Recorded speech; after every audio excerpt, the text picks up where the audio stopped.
de pensarlo, ya lo dijiste. ¿Quién soy? Iván. ¿Quién es Iván? Ah, comerciales. Esa pequeña molestia que nos acecha constantemente al consumir casi cualquier producto de entretenimiento. Desde esas propagandas de tiendas a las que nunca vas a ir, hasta los anuncios que te salen cuando entras a un video. Tu subconsciente ya sabe que, en cuanto des un clic, existe una gran posibilidad de que te encuentres con una de estas pequeñas molestias que solo existen para interrumpir el video que querías ver en primer lugar. Y como en esencia, los comerciales no son más que pausas indeseadas, lo normal es que hagas todo lo posible no solo por evitarlas e ignorarlas, sino que hasta puedas agarrarles cierto grado de disgusto. Sin embargo, cada tanto, uno de estos comerciales deja de ser una interrupción o un ruido de fondo y pasa a ser el espectáculo principal. A veces por las razones equivocadas, como tener un carácter extremadamente impactante o transmitir un mensaje que algunas personas pueden considerar ofensivo, y otras veces por todo lo contrario, como ya de entrada, tener un carácter que termina siendo icónico o por lo bizarro y exageradamente creativo que puede llegar a ser.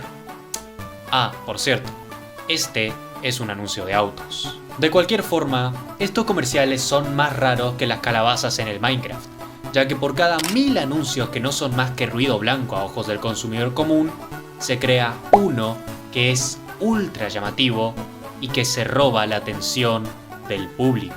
Y que no solo superan el éxito esperado por un anuncio de algún producto, sino que superan el éxito del producto en sí. Y pasan a ser recordados incluso mucho tiempo después de que el producto que estaban promocionando en primer lugar deja de existir.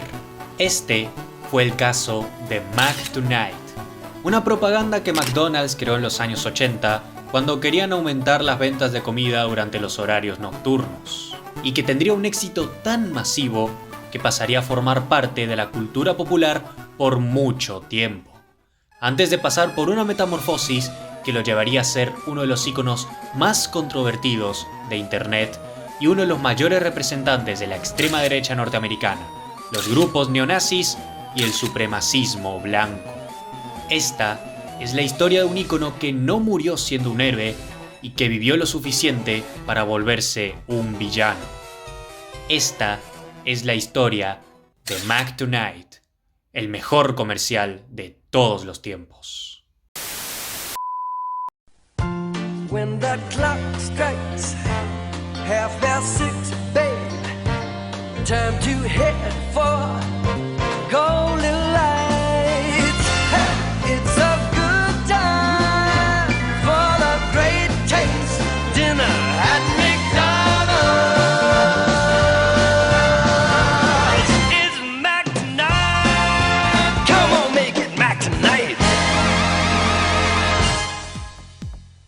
El director de cine independiente, Jim Jarmusch, una vez dijo que ningún trabajo es original y que un artista debería robar sin miedo de cualquier lugar que le dé inspiración o que fomente su imaginación. Una lección que, si bien expresó en comienzo de los 2000, ya era lo común para artistas alrededor de todo el mundo y de todas las épocas. Y los creadores de nuestro querido Mac Tonight no fueron la excepción. Lejos de crear algo desde cero, a veces lo mejor es encontrar una fuente que te inspire pasión y plasmar esa pasión en lo que sea que vayas a crear. Así que durante el proceso creativo por el cual trajeron a Mac al mundo, se pueden contar 3 grandes fuentes de inspiración que sirvieron para crear al mejor comercial de todos los tiempos. La primera sería la popular mascota que Coca-Cola usaba en sus comerciales, Mac's Headroom, que se había vuelto tendencia gracias a su serie de ciencia ficción, y luego se convertiría en un fenómeno global anunciando la nueva Coca-Cola.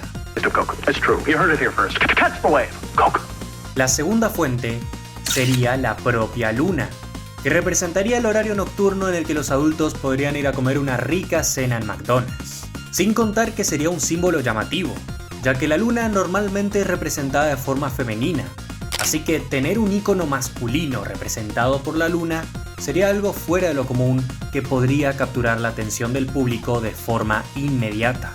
Ya con esos 2 símbolos, McDonald's podría haber preparado algo interesante y lanzar un comercial exitoso que atraiga adultos a sus locales y aumente las ventas en los horarios nocturnos. Pero los creadores sacaron inspiración de una tercera fuente que terminaría definiendo no solo la esencia, sino el destino del querido Mac the Knife. La canción de Bobby Darin, Mac the Knife. Un sencillo que narra brevemente las acciones de un brutal asesino que apuñala a sus víctimas por la espalda y les roba todo su dinero para luego arrojar sus cadáveres al río. Bobby Darin singing Mac the Knife. Let's have a nice hand for it. Ooh, the shark bait has such teeth, dear. Mac the Knife fue una de las canciones más populares de finales de los 50 y comienzos de los 60. Llegó a ser la canción más escuchada en los Estados Unidos y en el Reino Unido y le hizo ganar 2 Grammys a Bobby Darin. Sin embargo, él no había escrito la canción, solo la había interpretado, y su interpretación había sido la que más pegó a los oídos del público general. El propio Bobby había robado de un lugar que le había inspirado y que había fomentado su imaginación, tal y como solían hacer todos los artistas de aquel entonces, cuando el copyright todavía no existía y cualquiera tenía la libertad de interpretar canciones ajenas sin preocuparse por romper una ley sin sentido.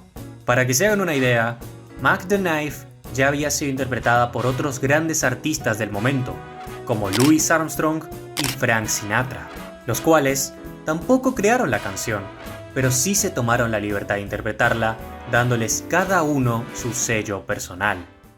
Pero entonces, ¿quién había creado Mac the Knife? Pues para responder eso y entender bien la esencia de Mac Tonight y lo que terminaría pasando con él, tenemos que retroceder incluso más atrás, al año 1928 y el estreno de The Three Penny Opera, una obra de teatro alemana que servía como una crítica desde un punto de vista socialista al mundo capitalista de aquel entonces. La obra en sí tampoco era del todo original, sino que se trataba de un remake de la obra de teatro creada por John Gay, The Beggar's Opera, una crítica a las obras de teatro convencionales y a la aristocracia inglesa, la cual había sido estrenada en el año 1728 y que más de 100 años después sería adaptada al presente de aquel entonces, presentando grandes cambios para que el público pueda sentirse identificado. El segundo cambio más importante para nosotros es el del protagonista, que en The Beggar's Opera era el capitán McHeath, un pirata Casanova que era capaz de cautivar a las personas pese a sus terribles actitudes hipócritas y estrafalarias. Y en The Three Penny Opera era Mac the Knife, un asesino serial que le cortaba la garganta a sus víctimas y abusaba o seducía a chicas menores de edad. Uno pensaría que este gran cambio a un tono mucho más oscuro sería una vuelta contraproducente a la hora de hacer una obra de teatro, pero en realidad sería todo lo contrario. Y Mac terminaría siendo uno de los personajes más adorados no solo de The Three Penny Opera, sino de toda la ficción en general. Sin embargo, el cambio más importante entre el original y el remake, y el que de verdad nos interesa a nosotros, terminaría siendo un agregado de último momento a la obra, ya que el actor principal que interpretaba a Mac the Knife, Harald Paulsen, amenazó a la producción con abandonar la obra si no le daban una introducción especial a su personaje.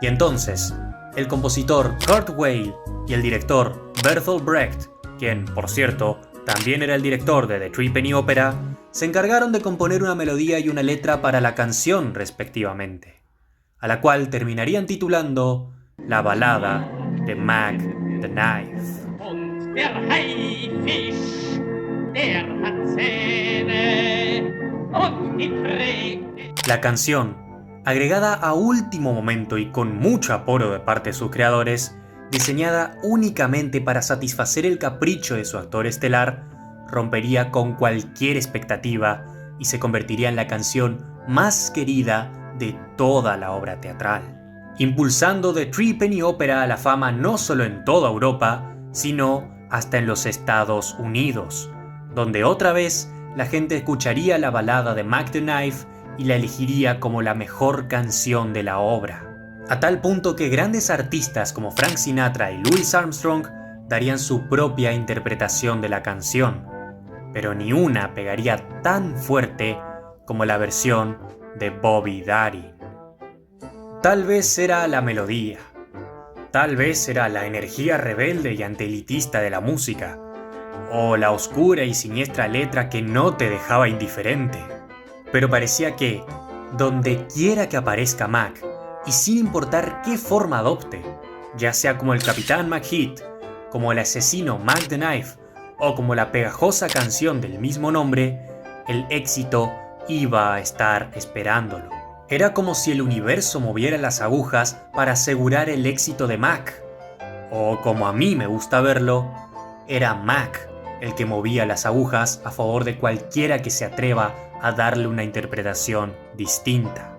Esta teoría se pondría a prueba nuevamente después de casi 30 años, en cuanto McDonald's intentó lanzar una nueva campaña publicitaria para aumentar sus ventas durante el horario de la cena. Y oh boy, ni siquiera ellos estaban listos para todo el éxito que se les iba a venir encima.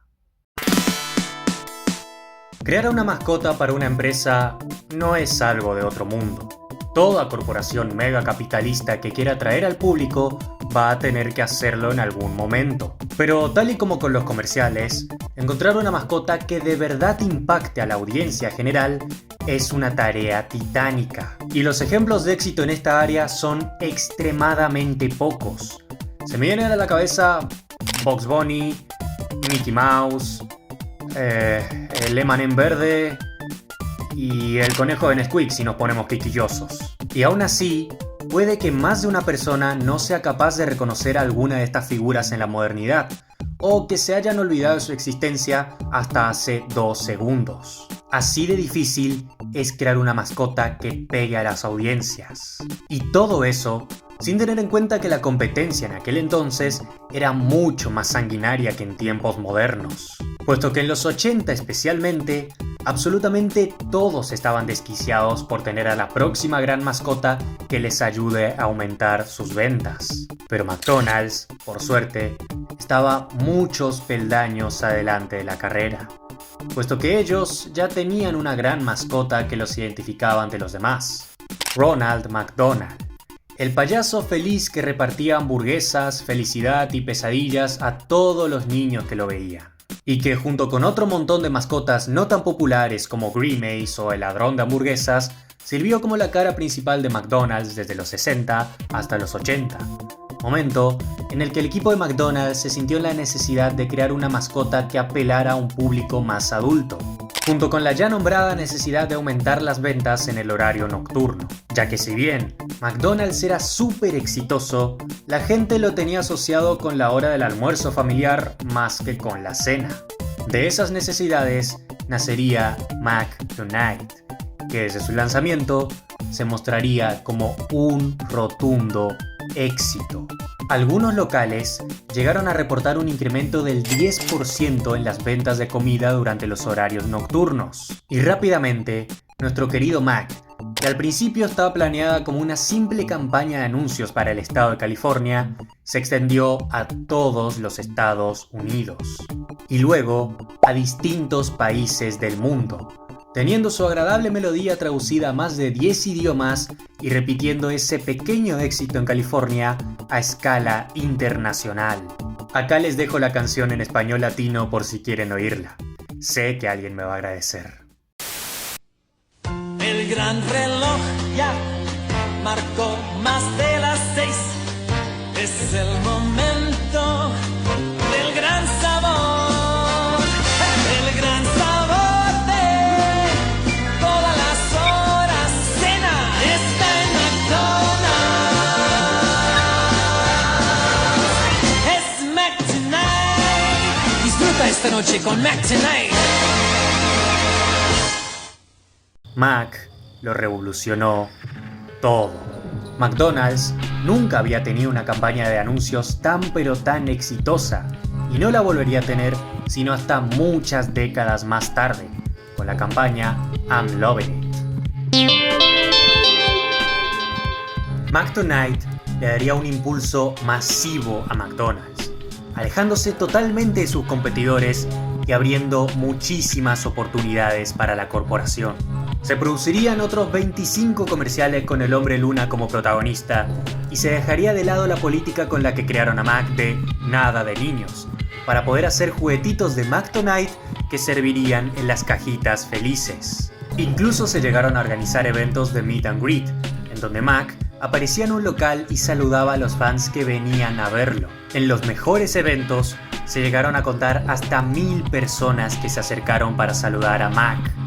1000 personas, todas amontonadas en una fila de un restaurante de comida rápida para poder saludar a un hombre disfrazado de media luna. Como les dije, crear una mascota no era nada de otro mundo. Lo difícil era hacer que esa mascota tenga éxito. Pero Mactonite tampoco era de este mundo. Y a donde quiera que fuera, el éxito lo iba a acompañar. O bueno, eso era lo que parecía. Porque lamentablemente, Mac se daría cuenta muy pronto que todo lo que sube tiene que bajar. Y Mac venía subiendo sin parar desde el 1728. Y ahora había llegado finalmente el momento de que se cayera la luna. En el año 1989, Dot Darin, el hijo del cantante Bobby Darin, demandó a McDonald's por infringir la marca personal de su padre, con el argumento de que Mactonite no solo había hecho un plagio de la popular canción interpretada por su padre, sino que también había copiado sus modismos y manera de cantar. En la demanda, exigía $10 millones de parte de la compañía y también exigía que los comerciales en los que Mac cantaba fueran removidos de la tele y de la radio. Era una petición pesada, pero lo más importante es que era una petición con una demanda que tenía bases hechas de papel. Porque, ¿qué era específicamente lo que Mac estaba plagiando? ¿La canción de Mac the Knife? Pero si esa canción ni siquiera era propiedad de Bobby Darin. Él no la había escrito, solo la había interpretado. Y no solo eso, la canción que Mac cantaba tenía una letra totalmente distinta. Mientras Mac the Knife hablaba de un asesino serial, Mactonite hablaba de una rica cena con muy poco valor nutricional. Pero bueno, ¿tal vez la apariencia? Tampoco. Boy se vestía como todo un galán de los 50, mientras que Mac se vestía con una chaqueta de cuero, gafas de sol y un aspecto más digno de un rufián suave. Entonces, ¿los modismos y el timbre de la voz? Pues honestamente, ¿puede ser? En lo personal escuché cientos de veces tanto la versión de Mac the Knife interpretada por Bobby Darin como el comercial original de Mactonite, y no encuentro demasiadas similitudes. No solo eso, sino que al cantante que le dio su voz a Mactonite, Brock Walsh, dijo en una entrevista que para él no tenía idea de que estaba, entre comillas, imitando el estilo de Bobby. Para él, sus verdaderas inspiraciones estaban en Frank Sinatra y en Louis Armstrong. Pero entonces, ¿cuál era la base de la demanda? Bobby había fallecido hace más de 10 años y ahora su hijo viene y dice que estaban faltando el respeto a la imagen de su padre. ¿Pero cuál era su motivo para decir eso? Honestamente, creo que nunca lo sabremos. Pero entonces, si nadie podía afirmar con claridad qué era lo que Mac estaba infringiendo, entonces, ¿cómo es que una mega corporación como McDonald's pudo perder este juicio? Pues, la respuesta es que ni siquiera intentaron ganarlo.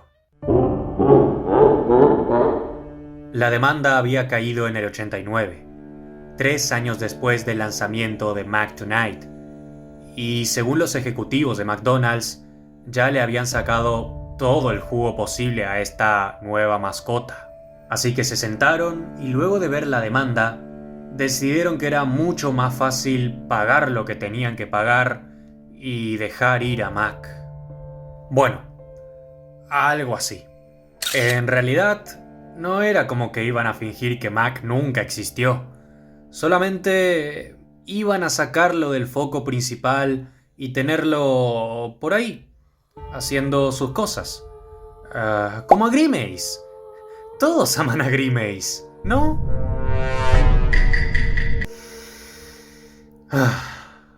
Bueno, los 90s fueron años complicados para Mac.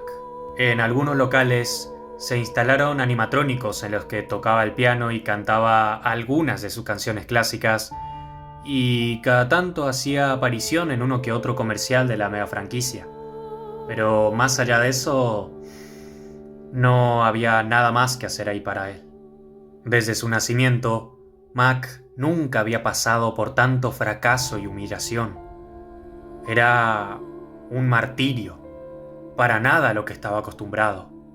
Desde que había nacido, era él el que se robaba el show, ya sea como el Capitán Majid, como Mac the Knife, como Mac the Knife o como Mac Tonight. Él estaba destinado a ser reconocido, a ser popular, a que se hable de él y no se deje de hablar. Estar allí, en su retiro, no era vida para Mac. Tenía que salir de allí. La verdad, era realmente curioso cómo un ente que había sido creado para burlarse de los ricos y de los poderosos había terminado en las manos de una de las empresas más ricas y más poderosas del planeta. Y más irónico todavía es que esa empresa no haya querido levantar un solo dedo con tal de rescatarlo en su mayor momento de debilidad. Si bien Mac y el éxito eran amigos desde hace muchos años, parecía que él se había olvidado de quién era de verdad. Y luego de esta traición de parte de los poderosos, lo había recordado. Si no podía escapar de McDonald's, entonces él se encargaría de que McDonald's escape de él. No iba a ser sencillo. Iba a necesitar mucha ayuda e iba a tener que hacer cosas que para algunos podrían ser consideradas impensables. Pero para un asesino serial como él, no sería más que otro domingo. Verán, existe una razón por la que la mayoría de ustedes nunca había escuchado hablar de Mac hasta este video. Y que lo más probable es que McDonald's esté feliz de que sea así. Porque luego de que Mac se escapara de la jaula en la que lo habían encerrado, lo último que querría una corporación como McDonald's es que lo relacionen con el ícono que terminaría siendo Mac luego de entrar a los rincones más profundos de Internet. Luego de su transformación a Moon Man. ¿Te está gustando el video? ¿Sí? Pues recuerda darle like y suscribirte a mi canal en caso de que aún no estés suscrito. Por favor. También puedes seguirme en Instagram o X, donde dejo salir esas opiniones que no puedo mostrar en YouTube, a menos que quiera que me bloqueen el canal. Todos los links en la descripción. Muchas gracias por unirte a este culto de personalidad y sigamos.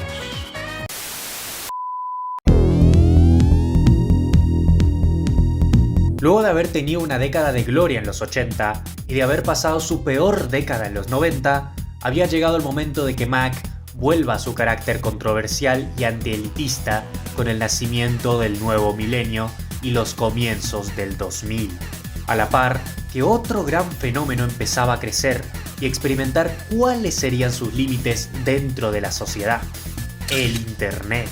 Verán, muchos de los aquí presentes no lo van a recordar, porque muchos, yo incluido, apenas estábamos aprendiendo a caminar. Pero si se ponen a estudiar sobre la historia del Internet, o si alguien que haya crecido con él pudiera testificar, se darán cuenta que en sus inicios el Internet era un lugar muy diferente. Si tuviera que compararlo con algo, creo que sería el lejano oeste. Un lugar tan joven, con tan pocas reglas y con tanta libertad, que resultaba peligroso. Uno de los sitios más destacados de la comunidad anglosajona en esos tiempos era You Are the Man Now, Doc, o YTMD para hacerlo más corto. Algo así como un YouTube más salvaje en el que la gente puede hacer sus propios PowerPoint glorificados con GIFs, imágenes, audio y demás cosas. Y que al tener reglas muchísimo más permisivas que las que se tenían en YouTube, daba una libertad muchísimo más amplia. Y si bien las herramientas de YTMD eran mucho más limitadas, era la propia comunidad la que se encargaba de que el sitio mantenga una calidad y una relevancia constante, yendo desde memes inocentes y graciosos hasta cosas muchísimo más subidas de tono en todos los aspectos imaginables. Y como repito, había libertad para hacer casi cualquier cosa. Podrías buscar cualquier cosa en YTMD y lo más probable es que exista. Y si aún no existe, tú puedes aportar a la comunidad y crearlo. Cuestión, de entre todas las creaciones que se dieron en ese momento, algunas de las más populares tenían que ver con nuestro querido Mac, en las cuales se usaban programas de voz y GIFs para mostrarlo cantando canciones con letras cuestionables y contando algunas historias más dignas de abuelo alemán en la Argentina que otra cosa. Hasta acá, irónicamente, todo bastante normal, ya que como se pueden imaginar, ver a la luna de McDonald's pidiendo bala para ciertas personas era lo más normal en un sitio como YTMD. No fue sino hasta el 2007, 20 años después de su estreno como Mac Tonight, que aparecería un usuario llamado Farkle, que le daría a Mac la oportunidad de volver a tener un rol protagónico. Usando la misma fórmula que ya se usaba en ese entonces, Farkle apostó a más y más con cada nueva creación, superando los límites del ofensivo y rozando lo edgy y ultrajante con cada nuevo video. Tal vez haya sido por el diseño tan genial de Mac. Tal vez haya sido por esa luna que se asemejaba a las capuchas de cierto grupo. O tal vez resultaba fascinante ver a la lunita de McDonald's decir cosas tan serias. Pero por alguna razón, Mac había cautivado a la comunidad de YTMD y una enorme cantidad de usuarios empezaron a crear sus propias páginas usando al querido Mac para relatar sus fechorías con una voz robótica. Ese alter ego de Mac Tonight pasaría a ser llamado Moon Man y pasaría a ser la nueva forma que adoptaría Mac en su nuevo intento de volver al estrellato. Farkle no se había quedado quieto al ver el éxito de su nueva interpretación y en muy poco tiempo convocaría a otros creadores que se iban a dedicar a aumentar la mística del querido Mac. Este nuevo grupo pasaría a llamarse The Moon Crew, específicamente con 3K. Ya saben por qué. Este grupo se encargaría de establecer un lore extenso sobre Moon Man y expandirlo sucesivamente con eventos, personajes, etc. Pero los posts que de verdad atraían a la gente eran aquellos que explotaban el lado musical de Moon Man, a tal punto que incluso se hicieron álbumes enteros en los que Moon Man cantaba sátiras y parodias a canciones populares como Hypnotize de Notorious Big o The Real Slim Shady de Eminem. Algunos de estos álbumes, edits y demás llegaron a resubirse a YouTube, en donde, si bien no durarían demasiado tiempo, ya que las reglas de YouTube sí que son mucho más estrictas que las de YTMD, el poco tiempo que tendrían en la gran plataforma era más que suficiente para ganar cientos de miles de vistas y sumar más y más personas al gran séquito de The Moon Crew, que empezó siendo un proyecto divertido de 4 tipos con mucho tiempo libre y en poco tiempo pasaría a ser una mini legión de personas en internet dedicadas totalmente a enaltecer más al ícono racista. Y para todos aquellos niños que no habían crecido en los 90 como para conocer a Mac Tonight, Moon Man era el verdadero Mac. Fue en ese entonces que McDonald's empezó a recibir constantes quejas sobre la naturaleza que estaba representando su personaje, y ellos trataron de tomar cartas en el asunto, pero al final no lograron cambiar nada. Tremendos inútiles los abogados de McDonald's, ¿eh? YTMD intentó expulsar masivamente a los miembros de The Moon Crew, pero como siempre podían hacerse una nueva cuenta, no había forma de detenerlos definitivamente. No importa lo que hicieran, Moon Man no iba a irse a ninguna parte. Y al darse cuenta de eso, lo único que pudieron hacer fue irse ellos mismos lejos de Moon Man.